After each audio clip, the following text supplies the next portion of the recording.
Hi folks, this is Mark at Blues on the Street with Mark Thomas. First of all, I'd like to say welcome to my brand new channel, Blues on the Street with Mark Thomas. Welcome to my new channel, and thank you very much for taking some of your valuable time to watch one or more of my videos. I appreciate it. Now I've got one video posted only on my new channel, and that's an hour and 15 minutes of what it's like to be a busker, aka street musician. And that video takes you from me getting out of the car and pulling my gear out of the car, through walking with my gear to my playing location on the street, setting up my gear, tuning up, and then playing a set that was about an hour long, a little bit less. No, playing a set was about 45 minutes long. So that's my first video. Now this video here, I want to get into the gear that I'm using on the street. Number one, it'll help you if you want to be a busker, aka street musician. I can at least recommend some gear, for you. Now, of course, gear is very specific, and people like certain guitars and certain makes and models of guitars. So I'm just going to tell you what I use and how much I love it and respect the gear that I'm using. So if you're interested in similar gear, that might be helpful. So we're going to start off part one video with my gear setup, which is also a review, a guitar review. So we're going to start off with that. So here's my guitar case. Now this is a Fender vintage reissue case. Got the genuine leather ends down there. Brown Tolex. This is a Fender vintage reissue of a 1963 Fender case. Okay, now let's open her up. Now I like these kind of luggage style latches on the case. Pretty cool. There's that one there. Get this one over here. Open that up. And then this one here. Open that up. Now I've got my name on the guitar here. On the guitar case rather. And also I got it here. And I do that to, might as well advertise myself as a street musician when I'm, on my gear. Bring people to my YouTube and whatnot. So now it's whatever. So cases. The interior. The main reasons I guess is the interior. Pull back. Here we go. Here we go. Oh, look at that interior. Oh my gosh. Oh my. Look at that. Okay. So that's a gold or orange. Isn't that a guitar? Now, first we'll just take a look at how pretty she is, and then I'm going to tell you all about this guitar. All right, so let's come on in close, and let's just start with down here. Take a look at the body and the neck. All right, then we'll come in closer now. Now the case is the original case maker for this period of time, which is G&G. Okay, you can buy this case online. Lots of different color options for the case, exterior and interior. All right, I'm gonna come around this way so we can see the headstock. Right reading. Ain't she pretty? All right, so there's our headstock. Right there. Okay. Now you can see there's a lot of wear on this guitar. That's all me, and I'm gonna talk to you about that in a minute. Quite a bit of detail. Okay. And there's the body. Okay. Close up look at that there. You see the black pick guard on there. That's not stock. Now, well, we'll get into details again as soon as I finish this little visual introduction to my guitar. Okay. All right.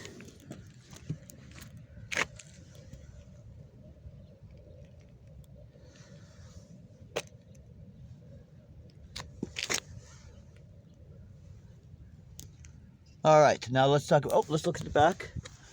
Let's look at the back and then we'll talk about this guitar. There's the back of the neck.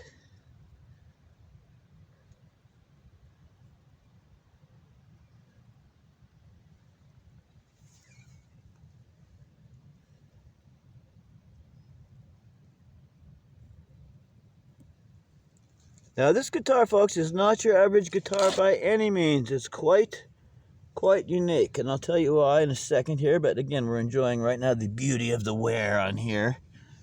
Beauty of the wear. Okay.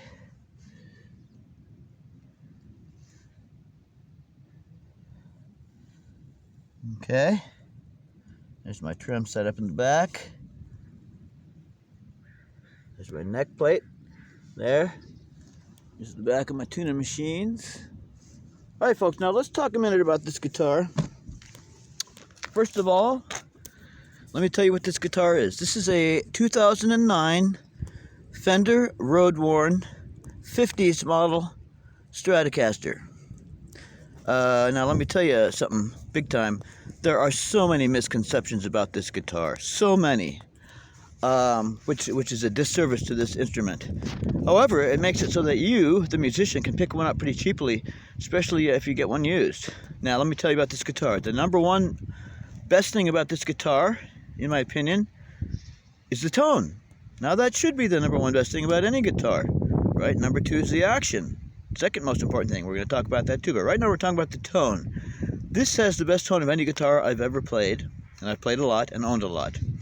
This is the only guitar I've ever played / owned that has the tone of the vintage records. The blues records, the jazz records, the 60s rock records, soul records. The tone in those records is what I've been after for my whole life, and none of the modern guitars I had delivered it. And I can't afford a real vintage 57, which this is like, because that's like $250,000 or so. So I was trying to find, something that had the tone of a vintage guitar, but that wasn't, ridiculously expensive. So the reason this has, in my opinion, the best vintage tone you can get outside of a vintage guitar, or outside of a custom shop guitar, and I'm going to talk about that too, is because the reason for all that is that this has a nitrocellulose lacquer finish. Okay, the guitars on the records and the songs that we guitarists love most and want to get the tone, that want to get that awesome, old school tone, some of us. The reason that old school tone is so warm and so rich and so wonderful is because of the nitrocellulose lacquer finish. Nowadays, the guitars are finished with plastic, polyurethane plastic. If you've seen a clear paperweight that has something inside of it, a clear plastic cube, and maybe there's a coin or something inside there. Well, it's when you put a polyurethane finish on a guitar, in my opinion, it kills the tone. And I would stake my life on the statement that this nitrocellulose lacquer finished guitar, or any nitro finished guitar, will blow the pants off of any polyurethane finished guitar, period. Okay? So this has a lacquer finish. It's a paint. It's not a plastic, it's a paint. Now, okay, so that gives you the best possible tone that you can have, especially if you want vintage tone anyway. Okay, now, talk about some other aspects about this. Now, this is a ROAD-WORN, like I said, so it starts off with some wear on it from the factory. And the guitars vary by individual guitar as far as how good that wearing is or is not. But let me start off with the misconceptions. Okay, first of all, again, 2009 Fender ROAD-WORN 50's model guitar is what this is. The specifications are, it has a 7 1/4 inch radius neck, which is a soft V neck, alder body, alder neck, again, nitrocellulose lacquer finished. Okay, now this a lot of people call this a Mexican guitar. It is not. Let me tell you the facts about this guitar. The facts about the Fender ROAD-WORN. Okay, this guitar. Let's start off with the body and the neck. The body and the neck are made at the factory in Corona, California. The body and the neck are nitro lacquer finished at the factory in Corona, California. The Fender factory in Corona, California. The Fender factory in Corona, California is the only Fender factory that has nitrocellulose lacquer painting capability. Okay, all right. So for the body and the neck are made and finished in the USA. All the hardware is US. This bridge is US, right? All the hardware is US, including the bridge, the tuning machines. Okay. Now, the only thing not American made on this guitar is the pickups And here's another thing you're not going to believe if you don't already know about these pickups. These are the Tex-Mex pickups. They are made at the Mexico Fender factory. And let me tell you, the Fender factory in Mexico it's not like a small village, you know, in the mountains with a bunch of huts, you know, and guys walking around with machetes. If you go online, you can watch video of like a little video tour of the Fender factory in Mexico. It's state of the art. These are the Tex-Mex pickups. They're made at the Fender factory. They're the best pickups I've ever used. For vintage tone, for blues, rock, soul, in my opinion, these blow the Fender Custom Shop what are they called? Texas oh geez, I can't remember the name of them. Anyway, there's a Custom Shop set of pickups, vintage, and they're Texas something. These Tex-Mex blow them away, in my opinion. Okay, what else? What else? Okay, so the pickups are made in Mexico. The pots and the switch are Japanese. Okay, everything else on the guitar, including the body and the neck, U.S. made and U.S. finished. Okay, so that's the stock situation. The action. Now again, not everybody wants to play a Strat. Certainly not everybody wants to play a 7 1/4 inch radius because the neck is curved. See, it's curved. Now if you're used to a Gibson, the neck is flat, and you're going to be used to playing with your strings lined up flat like this. But on a 7 1/4 inch radius neck like this, the neck is curved like this. See, so you're gonna the strings are at an angle, so you may or may not like that. But if you do, I mean, for me, this is the best playing guitar in the world, a 7 1/4 inch radius V-neck. So you have to make sure you like that before you go with this guitar.